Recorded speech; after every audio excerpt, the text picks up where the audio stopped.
Hello बच्चों, तो देखिए आज से हम क्लास 12th फ्लेमिंगो और इसमें फर्स्ट चैप्टर से अपन स्टार्ट करने जा रहे हैं। और इसका जो फर्स्ट चैप्टर है वो है आपका द लास्ट लेसन। देखिए लास्ट लेसन का ये जो लेक्चर है ये आपको वैसे तो रिकॉर्डेड फॉर्म में मिलने वाला है, पर जल्दी ही अपन एक टाइम डिसाइड करके बाकी की जो क्लासेस है वो लाइव माध्यम से आपको देने वाले हैं। तो टाइम टेबल का जो शेड्यूल है वो बहुत जल्दी हो जाएगा। और उसके बाद डेली मेरा जो विचार है वो ये है कि अपन डेली मॉर्निंग में अगर क्लास रखें तो वो आपके लिए बेनिफिशियल रहेगा, क्योंकि क्लास 12th में अगर आप हैं तो लगभग हर स्टूडेंट स्कूल जा रहा होगा, और जिसको स्कूल जाना होता है तो अगर अपन मॉर्निंग में इस क्लास को रखें तो अ, मुझे लगता है कि आपके लिए काफ़ी बेनिफिशियल होने वाली है ये क्लास। तो देखिए फ्लेमिंगो का जो फर्स्ट चैप्टर है वो है आपका दी last lesson. The last lesson ये फर्स्ट चैप्टर है। क्या बात इसमें कही गई है, क्या है इस चैप्टर में स्टोरी, उस पर थोड़ा सा देखते हैं और उसके बाद फिर चैप्टर को अपन स्टार्ट करते हैं। द लास्ट लेसन ऑथर की अगर बात करें, देखिए ऑथर की अगर अपन बात करें तो आपका जो ऑथर ऑथर है वो है अल्फोंसो डोडेट। थोड़ा सा इनके बारे में बताया गया है। क्या बताया गया है कि Alphonse Daudet was a French novelist and short story writer. ये एक फ्रेंच नॉवेलिस्ट हैं, फ्रांसीसी उपन्यासकार और शॉर्ट स्टोरी राइटर, लघु कथा लेखक हैं। The last lesson is set in the days of Franco Persian war in which France was defeated by Persia led by Bismarck. जो लास्ट लेसन चैप्टर है इसका जो सेट है, इसका जो सेटअप है, ये किन दिनों में इसको सेट किया गया है, किन दिनों की ये कहानी है। अगर बात करें तो ये बात है उन दिनों की जब फ्रेंको पर्शियन वॉर, फ्रांस और प्रसा के बीच में वॉर युद्ध चल रहा था 1870 टू 71। और इस युद्ध में क्या होता है, प्रसा के द्वारा, बिस्मार्क के नेतृत्व में प्रसा के द्वारा फ्रांस को डिफीट कर दिया जाता है। फ्रांस को डिफीट कर दिया जाता है। Prussia then consisted of what now are the nations of Germany, Poland and parts of Austria. Prussia then consisted, उस समय जो पर्शिया था यह तीन कंट्रीज, तीन नेशंस का जो पार्ट था उससे मिलकर बना हुआ था। वो था जर्मनी, पोलैंड एंड ऑस्ट्रिया। इनका हिस्सा हुआ करता था, इनसे मिलकर ये इनका जो क्षेत्र था उसे कहा जाता था Persia. In this story, the French districts of Alsace and Lorraine have passed into Persian hand. इस कहानी में हम पाते हैं कि दो फ्रेंच डिस्ट्रिक्ट हैं, एक है अल्सेक और लोरेन। ये प्रसा के हाथों में चले जाते हैं, क्योंकि प्रसा के द्वारा फ्रांस को डिफीट कर दिया जाता है और इन दो डिस्ट्रिक्ट पर वो अपना अधिकार कर लेते हैं। Read the story to find out what effect this had on life at school। और जब हम इस कहानी को पूरा डिटेल में पढ़ेंगे तो पाएंगे कि इन सभी चीज़ों का स्कूली लाइफ, विद्यालयी जीवन पर क्या प्रभाव पड़ता है। देखिए जाहिर सी बात है, प्रभाव तो बिल्कुल पड़ना है, क्योंकि जब किसी देश पर किसी अदर कंट्री का अधिकार हो जाता है तो वहाँ पर जो रूल्स और रेगुलेशंस हैं वो उस कंट्री के अकॉर्डिंग चलने वाले हैं। अब जो फ्रेंच डिस्ट्रिक्ट है अल्सेक और लोरेन, यहाँ पर इससे पहले फ्रांस की जो गवर्नमेंट थी उसके अकॉर्डिंग यहाँ पर सारे रूल्स और रेगुलेशंस लागू थे। क्योंकि पर्शिया के द्वारा फ्रांस को डिफीट कर दिया जाता है और इस पर अपना नियंत्रण कर लिया जाता है, तो यहाँ पर सारे जो रूल्स और रेगुलेशंस हैं वो इनके लगने वाले हैं। तो काफ़ी ज़्यादा प्रभाव पड़ने वाला है स्कूली लाइफ पर, तो जाहिर सी बात है। तो चलिए स्टार्ट करते हैं चैप्टर को। देखिए अगर चैप्टर की बात करें क्या है स्टोरी, तो थोड़ा सा अपन ब्रीफ में देख लेते हैं और उसके बाद फिर चैप्टर को स्टार्ट करते हैं। दो कैरेक्टर मेनली इसमें की बात इसमें करी गई है। एक है एम हैमल जो कि स्कूल टीचर है, और दूसरा है फ्रेंच जो कि एक स्कूल बॉय है। क्या होता है कि जो फ्रेंच हैं ये स्कूल जाने में थोड़ा सा मतलब इसका मन नहीं लगता है। एक्चुअल में एम हेमल जो टीचर है उनके द्वारा उस दिन की बात है जब इसे पार्टिसिपल्स लर्न करने के लिए दिए हुए थे। पार्टिसिपल्स ग्रामर का एक टॉपिक है, वर्ब की फॉर्म होती है, इसको अपन ग्रामर पढ़ेंगे तब देख लेंगे और थोड़ा सा अभी भी समझ लेंगे, इसमें कोई दिक्कत नहीं है। देखिए पार्टिसिपल्स के बारे में इसको जरा सा भी पता नहीं है क्योंकि इसने पढ़ाई नहीं करी है, तो जाहिर सी बात है इसका मन स्कूल जाने में तो बिल्कुल भी नहीं करेगा। ये चाहता है कि ये बाहर ही घूमे क्योंकि उस दिन बड़ी खिली धूप है, बड़ा सुहावना मौसम है ना, तो स्कूल न जाकर वो बाहर ही घूमे फिरे, इस तरह से इसका मन हो रहा होता है। लेकिन इन सभी चीज़ों का वो रेसिस्ट करता है, विरोध करता है और वो स्कूल की ओर बढ़ जाता है। स्कूल की ओर बढ़ जाता है। स्कूल जब जा रहा होता है तो वो रास्ते में देखता है कि टाउन हॉल से जब होकर गुजरता है तो वहाँ पर बुलेटिन बोर्ड के आगे भीड़ जमा है।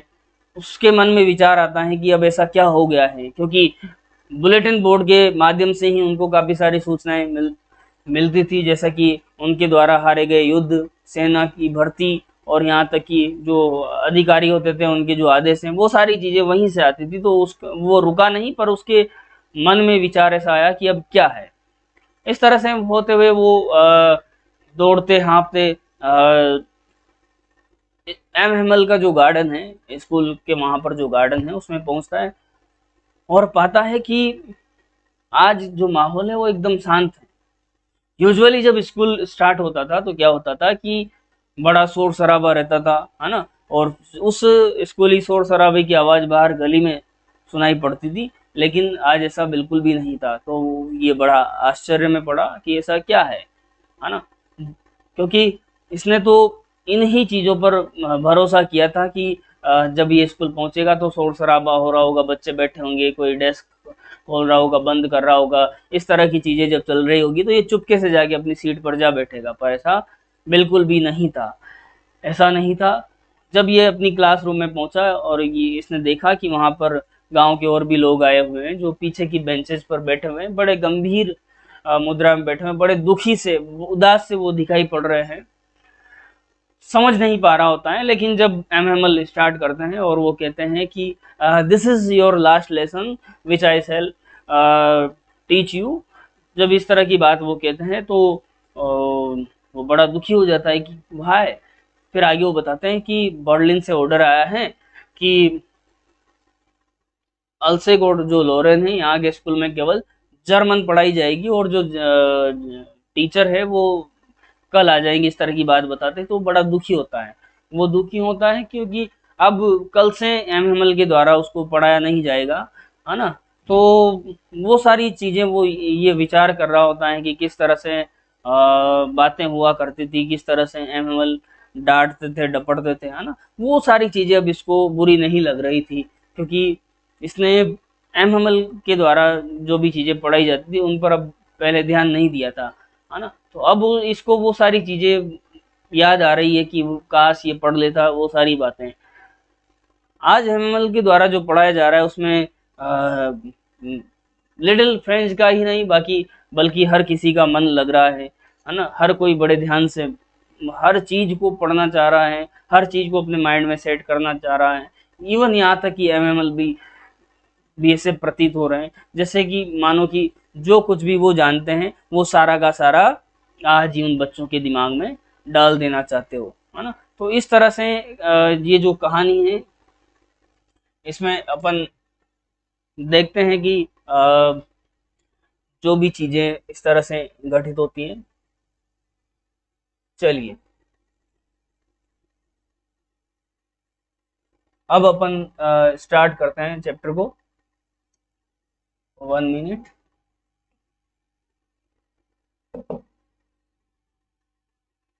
चलिए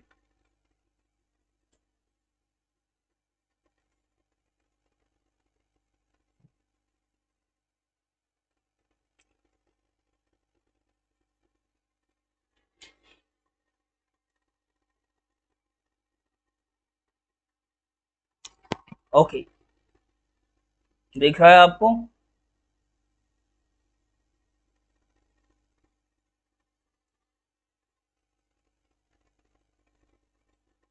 चलिए यहाँ से स्टार्ट करते हैं। देखिए, I started for school very late that morning and was in great dread of scolding, especially because MML had said that he would question us on participles. I started for school very late that morning. मैं उस सुबह school के लिए बड़ा देरी से निकला and was in great dread of scolding, और मुझे डांट का डपट का बड़ा डर था। dread that mean मैं भय में था, डरा हुआ था, मुझे डर था। स्कोल्डिंग दैट मीन डांटने का।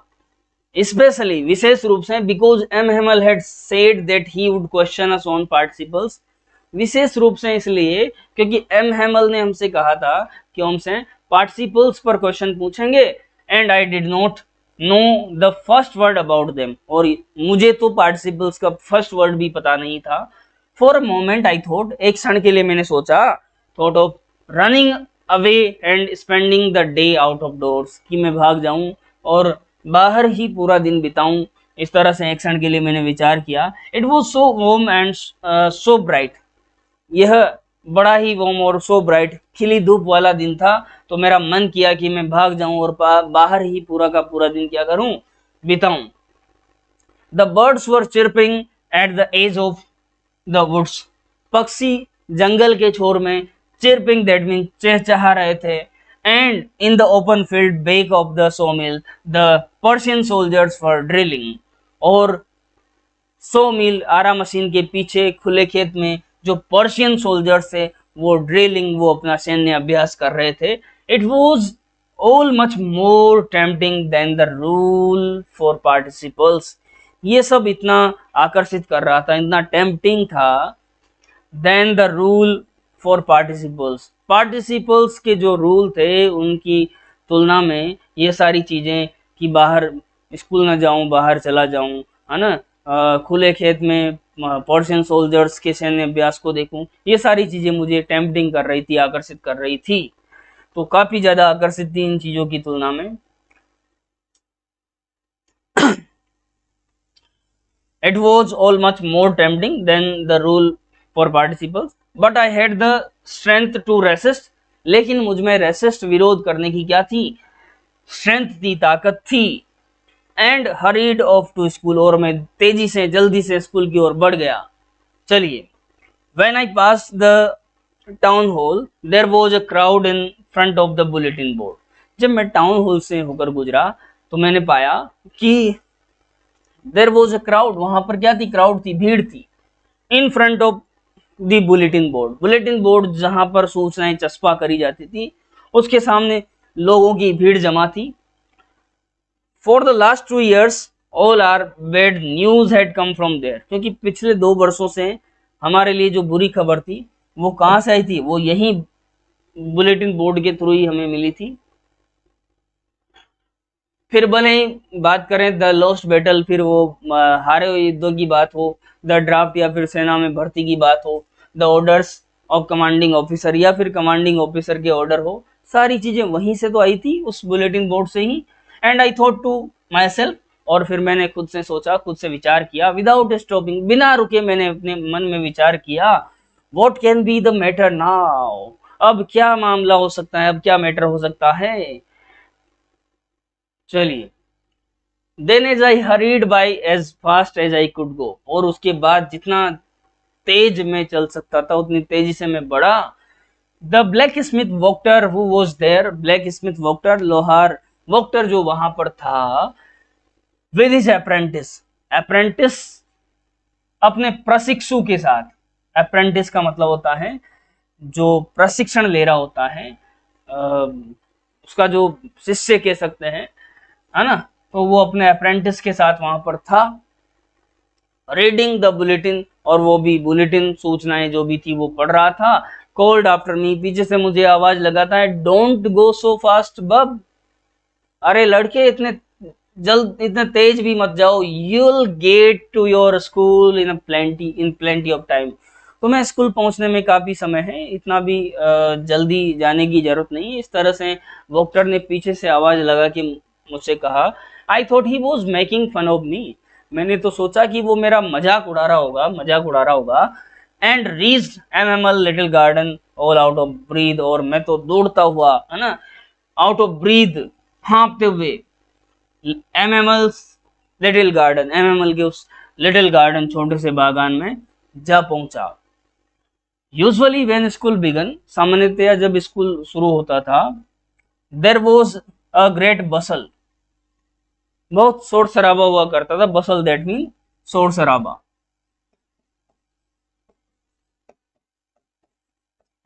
तो सामान्यतया जब स्कूल स्टार्ट होता था तो शोर शराबा हुआ करता था। Which could be heard out in the street, जिसे कि गली में सुना जा सकता था। The opening and closing desk, ये शोर शराबा किन चीजों का होता था? डेस्क के खुलने और बंद होने का। लेसन्स रिपीटेड इन यूनिसन, एक स्वर में पाठों को दोहराए जाने का।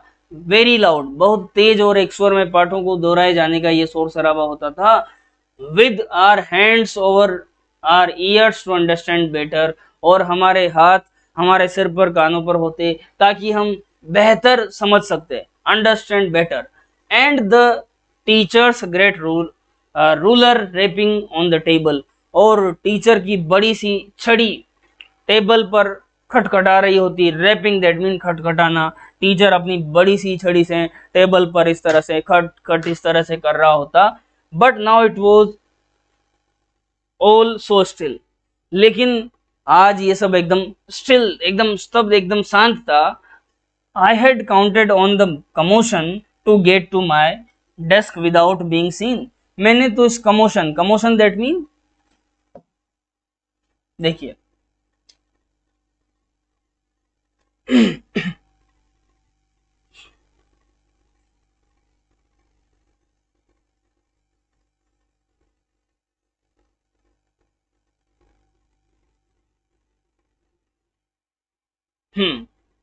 आई had counted on the commotion, मैंने तो इस कमोशन दैट मीन हलचल, कमोशन का मतलब हो जाएगा हलचल, मैंने तो इस कमोशन, इस हलचल पर भी क्या किया था? भरोसा किया था। काउंटेड का मतलब हो जाएगा यहाँ पर भरोसा। मैंने तो इस कमोशन पर ही भरोसा किया था।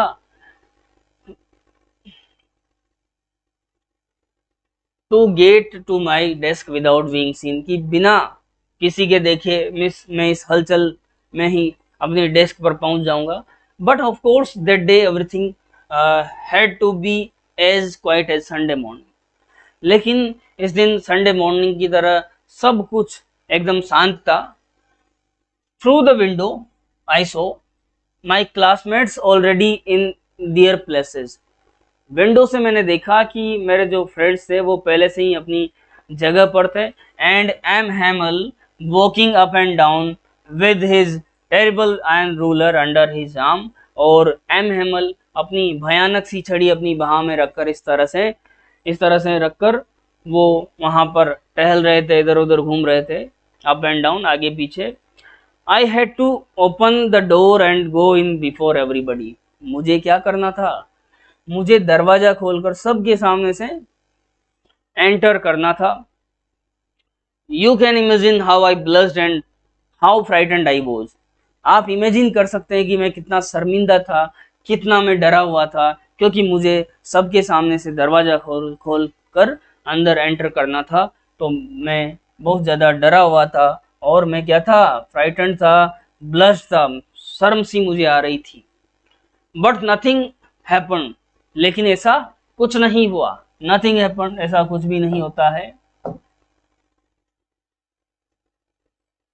M Hamel saw me and said, M Hamel ने मुझे देखा और कहा, वेरी काइंडली, बड़ी दया दिखाते हुए मुझसे कहा, go to your place quickly little friend, कि लिटिल फ्रेंड अपनी जगह पर जल्दी से पहुंच जाओ। We were beginning without you, हम तो तुम्हारे बिना ही चैप्टर स्टार्ट करने वाले थे। I jumped over the bench and sat down at my desk, मैं jumped over the bench, bench से कूदता हुआ, and sat down at my desk, अपनी डेस्क पर जा बैठा, वहां पर चला गया। Not till then when I had got a little over my fright, जब तक कि मैंने अपने भय पर, फ्राइट का मतलब है यहाँ पर भय, डर, जब तक कि मैं अपने भय पर, अपने डर पर काबू पाता। Did I see that our teacher had on his beautiful green coat and his frilled shirt, तब तक मैंने नहीं देखा था कि हमारे जो टीचर थे उन्होंने ब्यूटीफुल ग्रीन कोट, सुंदर सा वो ग्रीन कोट वो पहने हुए थे, एंड इज फ्रिल्ड शर्ट, और उन्होंने अपनी घेरदार शर्ट पहनी हुई थी। तब तक मैंने इस चीज पर ध्यान नहीं दिया था।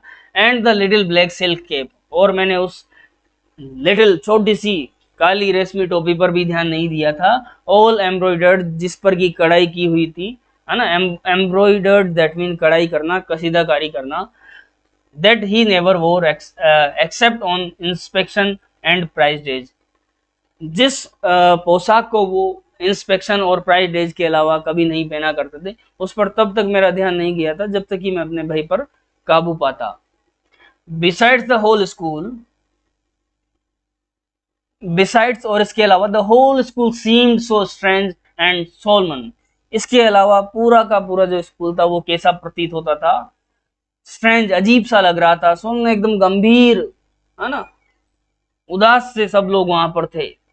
But the thing that surprised me, लेकिन जिस चीज ने मुझे आश्चर्य में डाला, but the thing that surprised me most was to see on the big benches that were always empty the village people sitting quietly like ourselves। जिस चीज ने मुझे सबसे ज्यादा आश्चर्य में डाल दिया वो क्या थी, वो ये थी कि back benches that were always empty, back benches जो हमेशा खाली रहती थी, the village people sitting quietly like ourselves, वहां पर गांव के लोग हमारी तरह ही चुपचाप बैठे हुए थे, है ना, क्वाइटली दैट मीन चुपचाप बैठे हुए थे। Old Hauser with his three cornered hat, बूढ़ा होसर अपनी तिकोनी टोपी के साथ, तिकोनी टोपी पहने हुए वहां बैठा था। द फॉर्मर मेयर, इसके अलावा फॉर्मर मेयर थे। द फॉर्मर पोस्टमास्टर था। एंड सेवरल अदर्स बिसाइड्स, और कई गांव के अन्य लोग वहीं पर बैठे हुए थे। एवरीबडी लुक्ड सैड, हर कोई उदास दिखाई दे रहा था। एवरीबडी लुक्ड सैड, हर कोई उदास दिखाई दे रहा था। And Hauser had brought an old primer, और जो होसर था, ओल्ड होसर था, वो अपने साथ अपनी पुरानी प्राथमिक पुस्तिका प्राइमर लेकर आया था। थम्ड एट द एजेस, जिसकी एज मतलब किनारों पर, थम मतलब अंगूठे के निशान पड़ गए थे। देखिए जब भी आप कोई बुक को पढ़ते हैं, है ना, आप देख पा रहे हैं, तो बार बार इस तरह से आप बुक को ओपन करते हैं अंगूठे से, तो जब बार बार पढ़ाई करते हैं और बुक को इस तरह से आप ओपन करते हैं तो यहाँ पर थंब के निशान पड़ जाया करते थे। लेकिन कब पढ़ते हैं, जब आप बार बार उस बुक को पढ़ते हैं, ऐसे ही नहीं पढ़ते। चलिए, तो थंब्ड एट द एजेस, उसके किनारों पर अंगूठों के निशान पड़ गए थे। And he held it open on his knees, और उसने इसे पकड़कर अपने घुटनों पर खोल रखा था। With his great spectacle lying across the pages, और उसने अपनी बड़ी सी स्पेक्टेकल, बड़ा सा अपना जो चश्मा था, वो लाइंग अक्रॉस द पेजेस, उसके पेजेस पर रखा हुआ था ताकि पेज इधर उधर ना हो। While I was wondering about it all, जब मैं इन सब चीजों पर विचार कर रहा था, एमएमएल माउंटेड हिज चेयर, तभी एमएमएल अपनी कुर्सी पर बैठे। And in the same grave and gentle tone which he had used to me, और उसी गंभीर, ग्रेव दैट मीन गंभीर, और जेंटल टोन में उन्होंने क्या किया, विच ही यूज्ड टू मी, जिस टोन का यूज वो हमारे लिए करते थे, सेड कहा, my children this is the last lesson I shell give you, मेरे बच्चों यह लास्ट लेसन है जो मैं तुम्हें पढ़ाऊंगा। The order has come from Berlin, Berlin से क्या हुआ है, ऑर्डर आया है, बर्लिन से ऑर्डर आया है। क्या ऑर्डर आया है कि to teach only German in the school of Alsace and Lorraine, कि अल्सेक और लोरेन के जो स्कूल्स हैं, विद्यालय हैं, वहां पर केवल और केवल जर्मन पढ़ाई जाए, है ना, ऐसा ऑर्डर आया है बर्लिन से। ठीक है। The new master comes tomorrow, नए जो मास्टर हैं, जो टीचर हैं, वो कल आ जाएंगे। This is your last French lesson, ये आपका अंतिम फ्रेंच लेसन होगा। I want you to be very attentive, और मैं चाहूंगा कि आप बड़े अटेंटिव, बड़े ध्यान से इसे पढ़ें, क्योंकि this is your last lesson, ठीक है। What a thunderclap these words were to me, ये जो शब्द थे ये मेरे लिए बिजली की गर्जना के जैसे थे, है ना। Thunderclap these words were to me, मेरे लिए ऐसे थे जैसे बिजली कड़क कड़क गई हो, थंडर क्लेप हुआ हो, बिजली की गर्जना हुई हो, बादल गरजे हो, है ना। इस तरह से ये एम एमल के द्वारा कहे गए शब्द मेरे लिए मुझे लगे। ओ द रेचेस, अरे दुष्ट, वो दुष्ट कहीं के, that was what they had put up at the town hall, that was what they had put up at the town hall, ये वही था जो उन्होंने वहां पर टाउन हॉल पर बुलेटिन बोर्ड पर पुट अप, दैट मीन चस्पा किया हुआ था। क्या? ये ऑर्डर जिसे वहां पर पढ़ने के लिए भीड़ इकट्ठी हुई थी। My last French lesson, why, मेरा अंतिम लास्ट फ्रेंच लेसन, वाई, क्यों? I hardly knew how to write, अरे मैंने तो मुश्किल से, मैं तो ये भी नहीं जाना था कि कैसे लिखा जाता है। हार्डली न्यू मतलब ना के बराबर, मुश्किल से ही मैं जान पाया था लिखना, और बहुत सारी बातें अपन यहाँ पर करने वाले हैं, ठीक है। I hardly knew how to write, मैंने तो ये भी नहीं सीखा था कि कैसे लिखा जाता है। I should never learn any more, और अब मैं और ज़्यादा नहीं सीख पाऊंगा। आई मस्ट स्टॉप देयर, और फिर मैं वहीं रुक जाऊंगा जहां पर हूं, देन तब। Oh how sorry I was for not learning my lesson, अरे मैं कितना दुखी था, नॉट लर्निंग माई लेसन, कि मैंने अपने पाठों को नहीं सीखा था, नहीं पढ़ा था। फॉर सीकिंग बर्ड्स एग्स और गोइंग स्लाइडिंग ऑन द सार, क्योंकि मैं क्या कर रहा था उस समय जब एमएमएल पढ़ा रहे होते थे, तब मैं क्या कर रहा था, मैं पक्षियों के एग्स, अंडे खोजने के लिए चला जाया करता था, गोइंग स्लाइडिंग ऑन द सार, और सार फिसल पट्टी पर फिसलने के लिए मैं चला जाता था। My books that had seemed such a nuisance, मेरी किताबें जो मुझे मुसीबत सी लगती थी, अ वाइल अगो, कुछ समय पहले मेरी किताबें जो मुझे न्यूसेंस, एक मुसीबत सी लगती थी। सो हैवी टू कैरी, और जिन्हें लाने ले जाने में मुझे बहुत भारी भरकम लगती थी। My grammar and my story of saints, मेरी ग्रामर की पुस्तिका, मेरी इतिहास की किताब, सन्यासियों सेंट्स से संबंधित इतिहास की किताब, were old friends now that I counted couldn't give up, ये सब मुझे अपने ओल्ड फ्रेंड्स लगने लगे थे, और मैं गिव अप नहीं करना चाहता था, मैं इन्हें छोड़ना नहीं चाहता था। एंड एम हैमल टू, और यहाँ तक कि एम हैमल खुद भी यहाँ पर मुझे ओल्ड फ्रेंड, मतलब उनसे मेरा लगाव बढ़ गया था। The idea that he was going away, यह विचार कि एम हैमल अब चले जाएंगे, that I should never see him again, and made me forget about all his ruler and how cranky he was. The idea that he was going away, यह विचार कि अब एम हैमल यहाँ से चले जाएंगे, that I should never see him again, कि मैं इन्हें फिर से नहीं देख पाऊंगा, made me forget all about his ruler and how cranky he was, ये सारी बातें मुझे उन चीज़ों को भुला दिए जा रही थी, किन चीज़ों को, उनकी रूलर, उनकी छड़ी के बारे में, और वो कितने सनकी थे, है ना, कितने खड़ूस थे, इन चीज़ों को मुझे भुला दिए जा रही थी ये चीज़ें, कि अब वो यहाँ से चले जाएंगे, तो वो अब चीज़ें मेरे दिमाग में नहीं आ रही थी कि भाई वो किस तरह से खड़ूस हैं, सनकी है, उनकी छड़ी है, ये सारी बातें।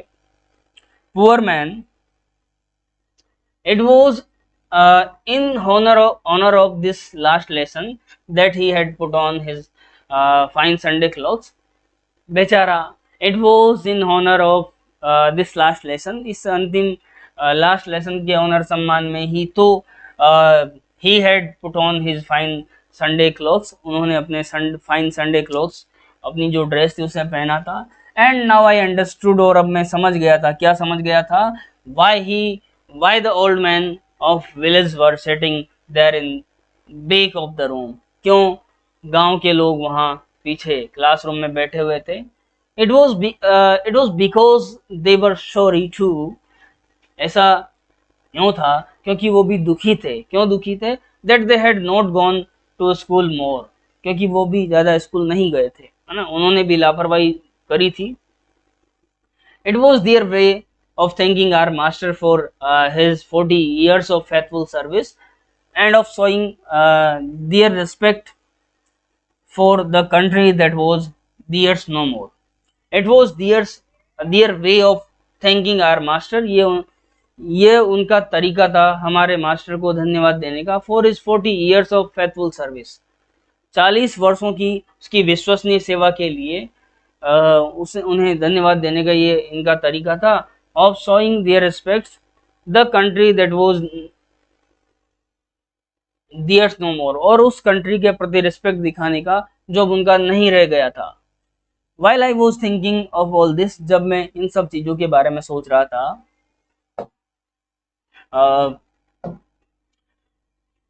while I was thinking of all this, जब मैं इन चीज़ों के बारे में सोच रहा था, I heard my name called, तभी मैंने अपना नाम पुकारे जाते हुए सुना, मेरा नाम पुकारा गया. It was my turn to recite, अब मेरी बारी थी पार्टिसिपल सुनाने की, रिसाइट करने की.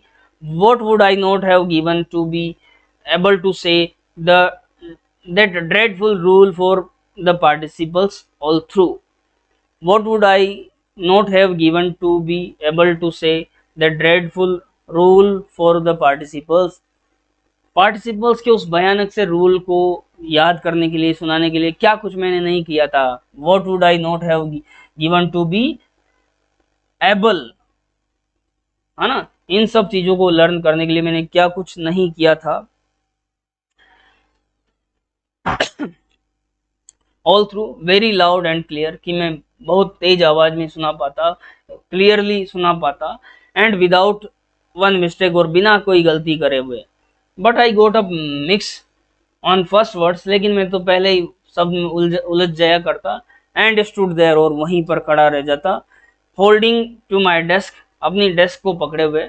माई हार्ट बीटिंग, मेरा हृदय धड़कता रहता. And not daring to look up, और मैं ऊपर देखने का साहस तक नहीं करता. तो बाकी की जो बात है वो अपन नेक्स्ट लेक्चर में करने वाले हैं, है ना. इतना अपन ने देखा, इसको एक बार आप फिर से पढ़िए. चलिए, तब तक के लिए थैंक यू. और वीडियो को शेयर करना बिल्कुल भी ना भूलें, क्योंकि आने वाले टाइम में जो क्लासेस हैं वो आपको लाइव माध्यम से मिलने वाली हैं. एक फिक्स टाइम, फिक्स शेड्यूल बनाकर अपन क्लासेस को रखने वाले हैं. चलिए, ओके, थैंक यू.